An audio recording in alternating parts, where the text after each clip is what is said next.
Good morning students. In the last video we discussed how to purify colloidal solutions. In this video we will discuss about another topic that is properties of colloids. Properties of colloids, somewhat important for objective as well as subjective examination. So you will get questions from this topic. Properties of colloids. First, colligative properties. What are colligative properties? Students, already in solutions we discussed the property of a solution which depends on number of particles but not on nature of particles is called colligative property. Colligative properties are mainly observed in true solutions. If you take these colligative properties with respect to colloidal solutions, for colloids, the colligative properties such as relative lowering of vapor pressure, elevation in boiling point, depression in freezing point, and osmotic pressure are less when compared with the true solution. Colligative properties of colloids are less when compared with the true solution. Why for colligative properties are less for colloidal solutions? Because in colloids, the number of colloidal particles in a colloidal solution is comparatively less. Comparative size is greater but particles are less. So that's why colligative properties are less for colloidal solutions when compared with true solutions. Colligative properties depends on number of particles but not on nature of particle. Here in colloids and true solutions, if you take, in colloids number of particles are less but particle size is great when compared with the true solution. So that's why colligative properties, if you compared for true solutions and colloids, which have greater, true solutions have greater. Why? Because in true solutions number of particles are more when compared with colloidal solutions. I repeat, so if they will ask in examination how to compare colligative properties of colloids and true solutions, the colligative properties of colloids are less when compared with true solutions. Reason, the number of colloidal particles in a colloidal solution is less when compared with true solutions. Particles are less when compared with true solutions. So that's why colloids colligative properties are less when compared with true solution. This is about colligative property. Next, Tyndall effect. This is very important for 2 marks question. So this Tyndall effect is a optical property. What is optical property, students? Optical property is nothing but the property related to light is called optical property. So this is depends on light, so that's why Tyndall effect is the optical property. But this optical property, that is Tyndall effect, is not observed in true solution. Later we will discuss why Tyndall effect is not observed in true solution. First of all, what is a Tyndall effect? Tyndall effect is nothing but the phenomena of scattering of light by colloidal particles is called Tyndall effect. What is the Tyndall effect? The phenomena of scattering of light by colloidal particles is called Tyndall effect. Phenomena of scattering of light by colloidal particles is called Tyndall effect. So this is the diagram represents Tyndall effect.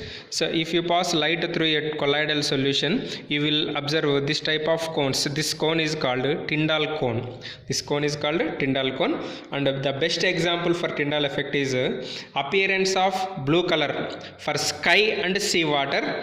Reason is Tyndall effect. See this based on this diagram. The illuminated beam or cone formed by the scattering of light by small particles is referred as Tyndall beam or Tyndall cone. So this is beam or Tyndall cone. I repeat, the illuminated beam or cone formed by the scattering of light. Formed by the scattering of light by which particles? Small particles. Small particle means colloidal particles. So no need to confuse. Small particles means colloids. Is referred as Tyndall beam or Tyndall cone. This is a Tyndall beam or Tyndall cone. So this Tyndall effect is observed only when the diameter of dispersed phase particles, dispersed particles, should not be lesser than the wavelength of light. We are using light as well as dispersed particles na? So that's why the diameter of these dispersed particles should not be less than the wavelength of light. Suppose if it is less than wavelength of light, Tyndall effect is not observed clearly. Tyndall effect is not observed clearly. So that's why these requirements are need. What is the first requirement? The diameter of dispersed particles should not be less than the wavelength of light. Should not be less than wavelength of light. Second requirement, that is the refractive indices of dispersed phase and dispersion medium should be large different in magnitude. That means the magnitude difference should be large between dispersed phase and dispersion medium. Large different between magnitude between dispersed phase and dispersion medium. That is the second condition for Tyndall effect. I repeat, what are the conditions to observe Tyndall effect?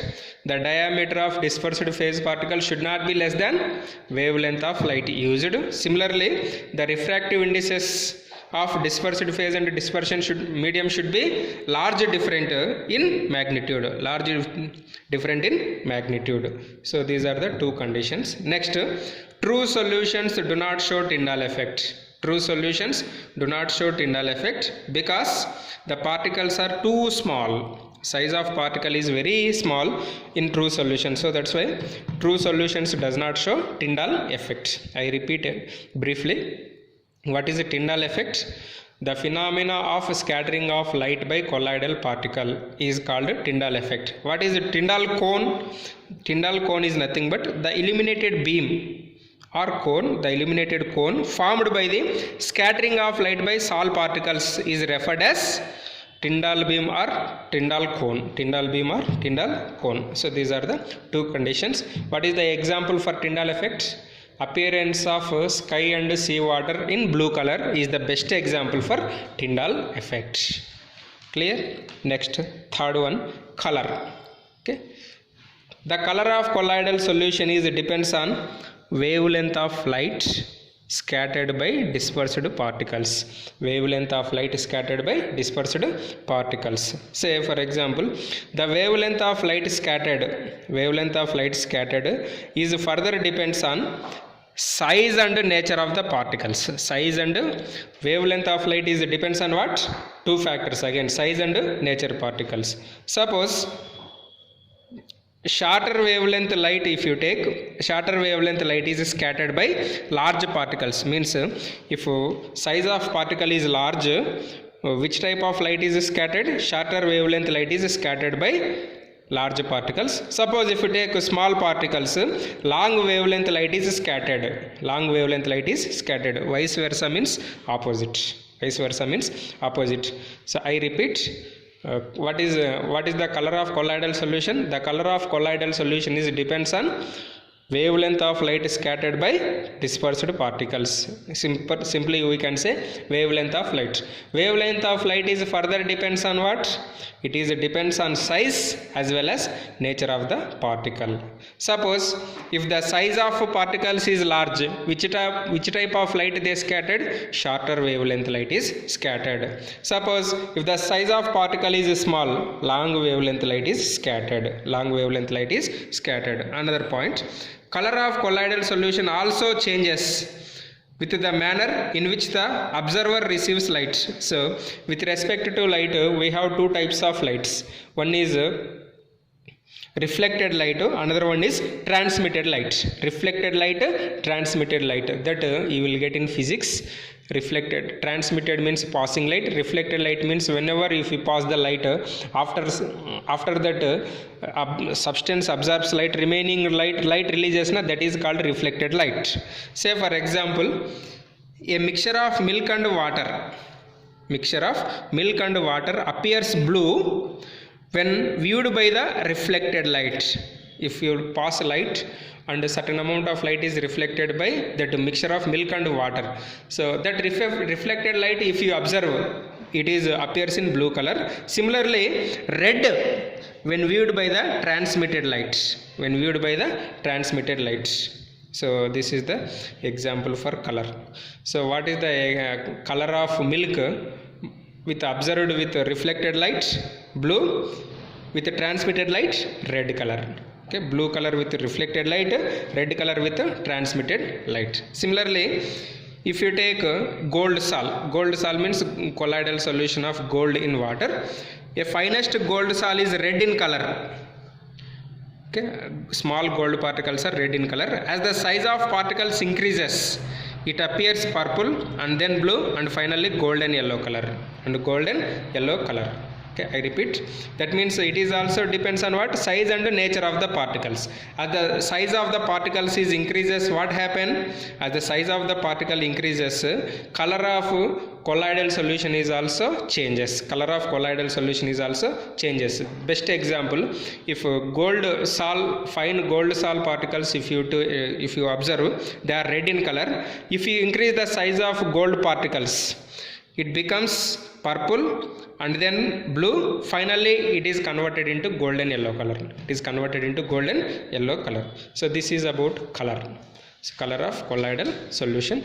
Next property, Brownian movement. This is also important for 2 marks question. Okay, Brownian movement.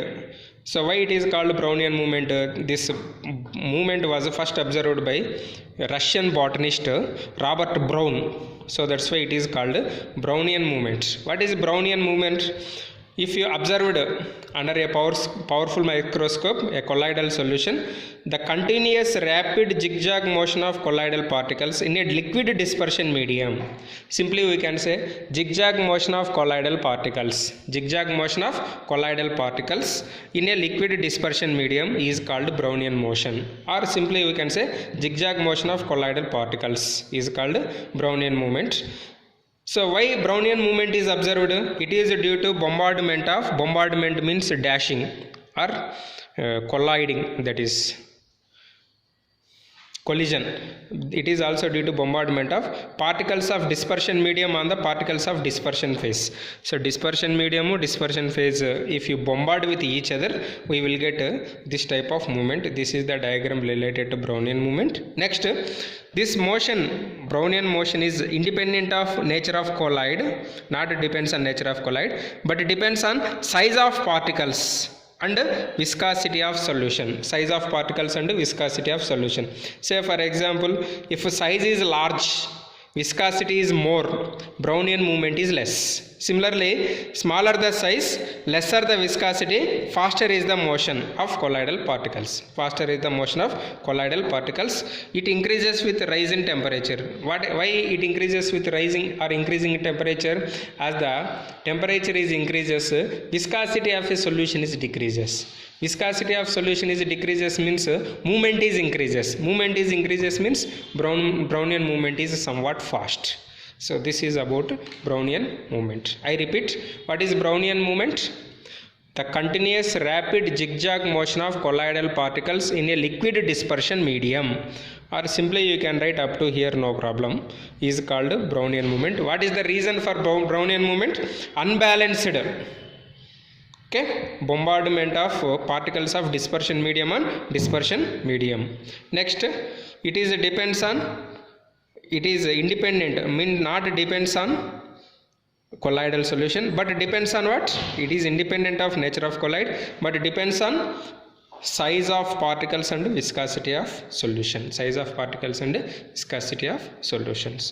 are the few properties of colloids.